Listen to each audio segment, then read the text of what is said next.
Sure. And a kind of separate point, although they're legal, but create a bit of a gray area for this illicit financial flows. The idea of tax havens, we have them on the continent. Does that not kind of fly in the face of a continental drive to solve this problem? And yet, it is a legitimate strategy that countries employ to at least bring in something into their own coffers. And they have their own electorate, they have their own constituencies, and yet it's coming at the cost of their sister states elsewhere on the continent. I mean, what's being done to kind of tackle that issue, if we can call it that? I think we've seen what the Europeans and the developed world, the G7 and then the G20 did immediately after 2008, was go back and sort of, I think the process was first starting by saying, let's look at all the tax havens, let's declare all of them, and then let's see who's doing what and who allows for a particular set of rules. Tax havens by themselves are not necessarily bad, but tax havens that allow, for example, non-compliance of issues around sort of identifying, knowing your client. If you say, I don't care who you are, you just bring the money and I'll take it, then there is a problem. So I think it's a question then of what is the definition. If you're a tax haven that is not following standards of know your client, if you're a tax haven that tends to attract money that is illicitly gotten, that is, supporting terrorism, then I think there is an issue. So my sense is when we talk about tax havens, we need to understand what is it exactly that the tax havens do. The tax havens have to be able to provide the kind of information that is necessary and that is needed in the event that we want to understand what is going on. And I think this is where then the transfer of information becomes a particularly important point. In the United States, Delaware is a tax haven. So this is not an issue that is sort of immune to anybody. We have tax havens across, but I think the issue is what is the degree of transparency that you can get out of those tax havens, and what is the degree of compliance around international norms and standards for the receipt and the storing of resources that are coming from abroad. There was a point mentioned in one of the discussions during the African Leadership Forum about the stigma around Africa when it comes to illicit financial flows. I can't remember if it was yourself, one of the other speakers, who said, the continent has shouted about this for so long that it's now become stigmatized as a result of that. I mean, is that really a fair assessment of what's happened? I mean, money is leaving the continent, and as we said, we must be at least at some point complicit. So is stigmatized maybe not too strong a word? Well, money is leaving the continent, and because Africa has not joined the global community around how to ensure that we don't get more money. I think we know many cases in Angola where it is the United States that had to reject the money because the money left the continent. Then the question becomes, how do we make sure that we as a continent are putting the right safeguards? It's one thing to sort of keep saying everybody else has our money, but our money had to leave and we had to take it. And what has ended up happening in many cases in the private sector and in the banking sector now, because of the anti-money laundering laws and because of the terrorism issues, we have had difficulty with correspondent banking, because what the rest of the world has done is they've passed legislation, rightly so, called Know Your Client, which means you don't get money if you don't know who the person that is giving you the resources is. Now on the continent, we are not very good at sort of addresses and destinations, or on the other side, all our public figures are very public, and so we also have a law on politically exposed persons and for how long you can get or give resources or receive resources from such people.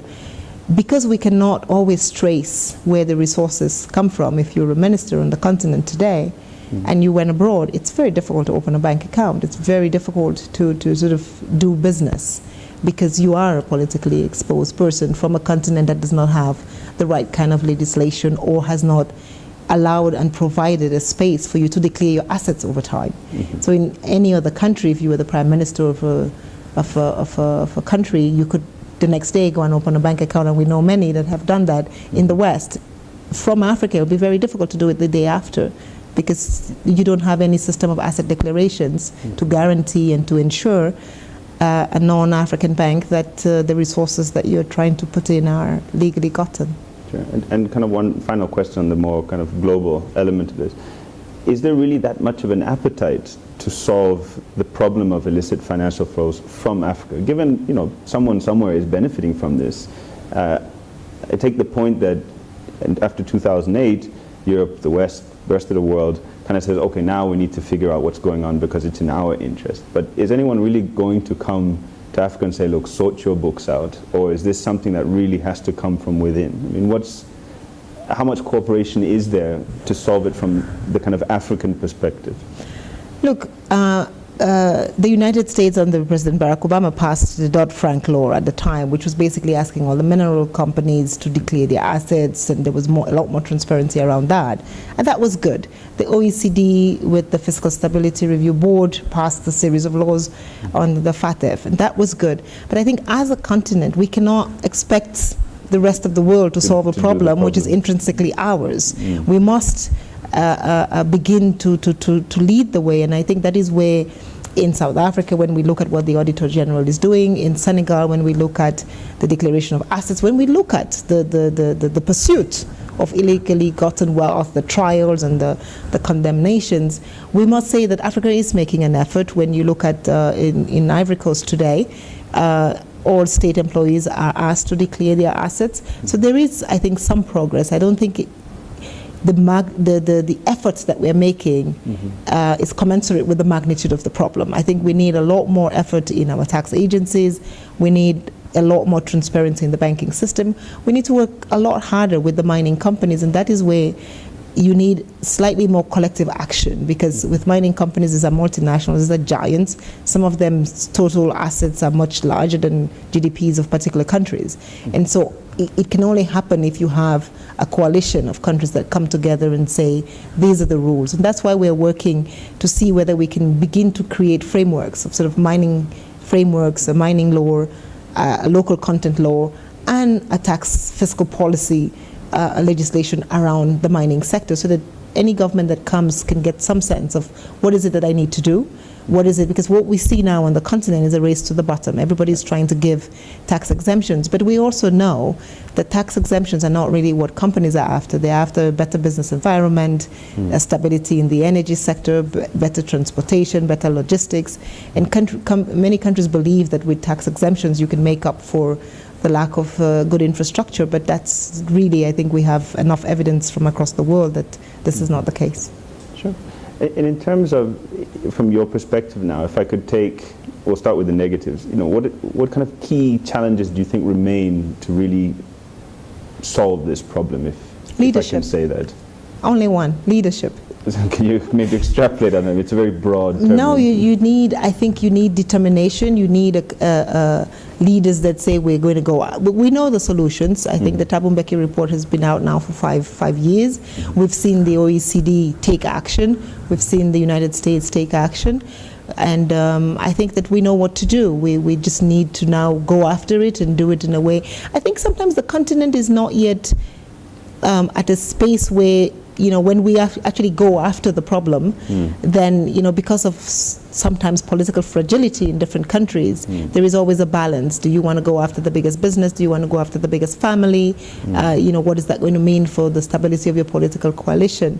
And that compromises, I think, the effort sometimes. Sure. And on the flip side, you know, what positive news, like what really do you feel Africa is gaining strides in? Countries are changing laws. I think recently the ECA held a big conference in Mozambique around regulatory agencies on around corruption. So the Auditor General, the Attorney General, and basically trying to see what more we can do and what more legislation can be put in place to enforce this. There is a lot more transfer of information where countries are sharing information. I think we now have on the continent enough countries that know what is the right thing and have done the right thing or are doing the right thing, that we don't need to necessarily go out of the continent to sort of get best practice. And so that is helping, because then, you know, there is the peer review mechanism and countries can ask their neighbors, you know, If you want to figure out how to do a contract in the gas sector, there's 1 or 2 countries that have done it before you.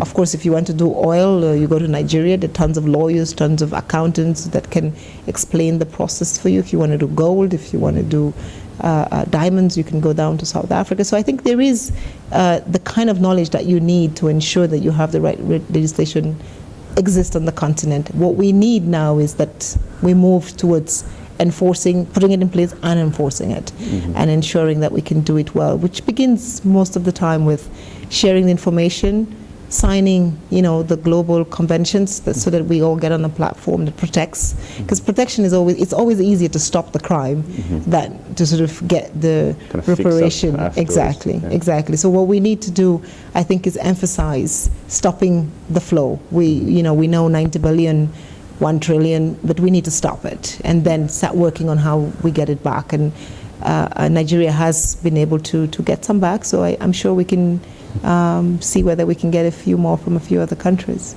So I'll just do one final question before we kind of wrap up the interview. One thing that we've not really talked about yet is the public. We've talked at this at a very kind of high level, big businesses, states, regional blocks, but what more can be done? What's being done by the public that hinders, but what more can be done with or by the public that enhances these kinds of efforts? Because they're the key stakeholder at the end of the day, but it almost seems that this is all happening beyond them. Outside of them. It's not really fair. Yes. I think the illicit financial flows meets the public in 2 places. It meets the public in the provision of services, because basically it's tax revenue that could have gone to providing a clinic or a school or a road. And the public only begins to care about it when the road can actually be provided. So in some sense, if you have a social contract between the state and the public that is actually effective, which is the case in many of our countries, the public is already disabused of the concept. Then it becomes a conversation amongst, they're stealing amongst each other, so what is my stake in it? And I think part of the conversation has to be giving the stake back to the citizen by ensuring that when we do the budgets, that the public understands what a budget will do for them, that the public understands that it is their resources that are building the next school. And I think in Philippines, for example, there was a whole media campaign around why you need to pay your taxes and why resources have to stay in the country. And Philippines, of course, had the Marcos, famous Marcos case of illicit financial flows.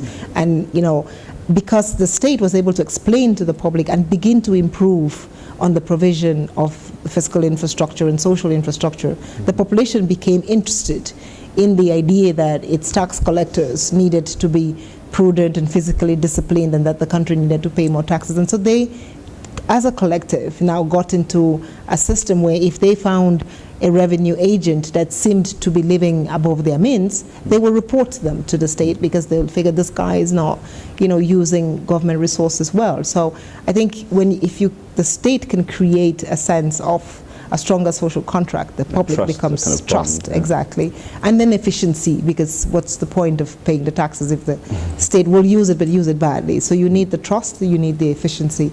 And once you have those two strong enough, you get, but either way, I think, and this is where we ask for better transparency in contracts, because then if we all know what the contract is about, then people can comment on it. And sometimes it's not ill-intentioned, it's just lack of knowledge. When a small African country is sitting in front of a multinational that has, the top-notch lawyers of the world, it's very difficult to come up with a balanced contract. But if you had that contract in a public space, then it's easier to be able to sort of identify the gaps that need fixing. Sure. So we like to usually end these interviews with a kind of final thought or a key message that you wish our audience takes away from everything that we've discussed. And in your case, what would you like that to be? And we'll close there. I think two things, which is economic. I talk about economic Pan-Africanism now, and the fact that as a continent, we are sort of getting into economic independence. And part of Africa's economic independence is that Africa sources the resources that it needs for its development within the continent.